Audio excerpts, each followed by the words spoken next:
ക്രിസ്തുവിൻ്റെ ഹൃദയം കവർന്ന നല്ല കള്ളൻ്റെ മാനസാന്തരത്തിൽ 6 ഘട്ടങ്ങളുള്ളതായി വിശുദ്ധ ലൂക്കാ സുവിശേഷകൻ പറയുന്നു. നീ ദൈവത്തെ ഭയപ്പെടുന്നില്ലേ എന്ന ഇടതുവശത്തുള്ള കള്ളനോടുള്ള ചോദ്യം ദൈവവിശ്വാസം കൈമുതലായുള്ള മനുഷ്യനായിരുന്നു എന്നതിന് സൂചനയാണ്. തുടർന്ന് നമ്മുടെ ശിക്ഷാവിധി ന്യായമാണ് എന്ന് അംഗീകരിക്കുന്നു. രക്ഷയിലേക്ക് നയിക്കപ്പെടുന്ന രണ്ടാമത്തെ കവാടമാണ് ഏറ്റുപറച്ചിൽ. മൂന്നാമത്തെ ഘട്ടത്തിൽ ക്രിസ്തുവിൻ്റെ നിരപരാധിത്വം ധൈര്യപൂർവ്വം ഏറ്റുപറയുന്നു. ഇവൻ ഒരു തെറ്റും ചെയ്തിട്ടില്ല.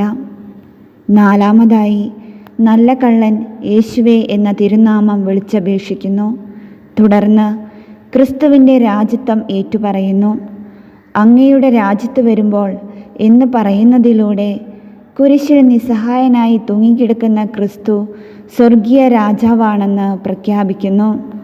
അവസാനമായി ക്രിസ്തുവിൻ്റെ മാധ്യസ്ഥം തേടുകയാണ് എന്നെയും ഓർക്കണമേ എന്ന്. മനുഷ്യൻ്റെ തെറ്റുകൾ എത്ര വലുതാണെങ്കിലും അനുതാപ കണ്ണീരിന് കഴുകിക്കളയാൻ പറ്റാത്തതായി ഒന്നുമില്ല എന്ന് നല്ല കള്ളൻ നമ്മെ ഓർമ്മപ്പെടുത്തുന്നു. ഈ നോമ്പുകാലം അനുതാപത്തിനുള്ള അവസരമായി തീരട്ടെ എന്ന് നമുക്ക് ആഗ്രഹിക്കാം, പ്രാർത്ഥിക്കാം.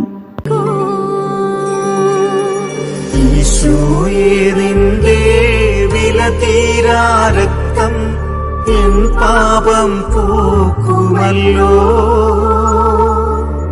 കുരിശിൽ പിടഞ്ഞു നീ നേടിയ സ്വാതന്ത്ര്യം ഇന്നെനിക്കേകുമല്ലോ.